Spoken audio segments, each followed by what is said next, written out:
In this short video tutorial, we're going to take a look at the basics of the if function in Microsoft Excel. And for me, this is a really exciting topic. I love using the if function. And the reason it's exciting for me is because the if function allows us as Excel users to basically put in some programming into our Excel spreadsheets. Now, it's not exactly programming, but it is quite similar to some simple programming. So let's jump right in to looking at the basics of the if function in Excel.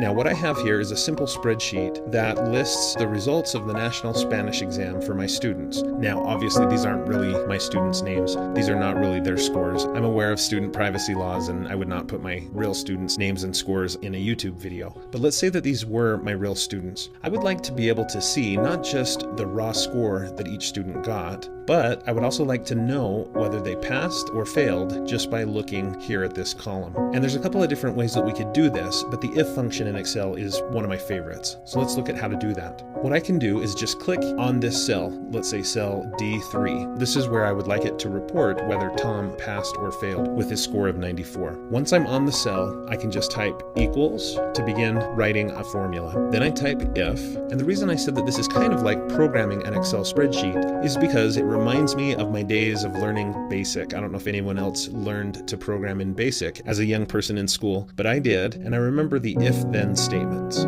If-then statements are a very important part of programming. So if this is true, then do this. That's what we're going to create here, an if-then statement. So equals if, then I put in a left parenthesis, and as soon as I do that, look, Excel gives me some tips and some hints to help me to successfully complete this formula. This is a feature in modern versions of Excel where it kind of coaches you and helps you, and it's really nice to have that reminder. So equals if, left parenthesis, and then I'm going to click on cell C3 because this is what I want to test. I want to test if Tom's score was greater than a certain amount. So I'll click on Tom's score. But notice, instead of putting 94 here, it just puts the cell C3, and that's exactly what I want. So equals if, left parenthesis, C3 is greater than, and I just type greater than in there, and then I put in the cutoff point for pass or fail. Let's say for this test, 69% means fail, 70% means pass. Let's just say in this case that that's true. Now I have to put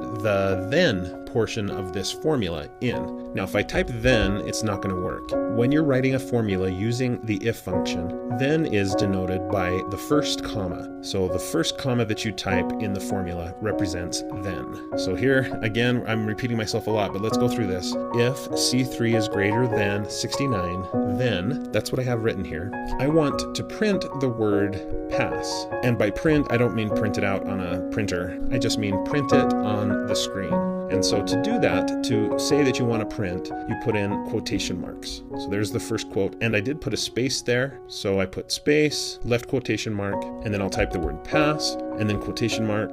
Now my second comma represents if not, or if false is how they say it here. So if C3 is greater than 69, then print pass. If not, then print fail. Now I need to put my close quote there, and then I'm supposed to put the right parenthesis right there. But if you forget to do that, it's fine. It'll work anyway. But you cannot forget this close quote. Okay, let's see if it worked. I'm going to hit enter on the keyboard or return, and it worked. My formula with the if function worked. It can tell that Tom passed. Now, here we go. I need to type that all over again for Susan, for Alyssa, for Shauna, for Kevin. This is going to take all night.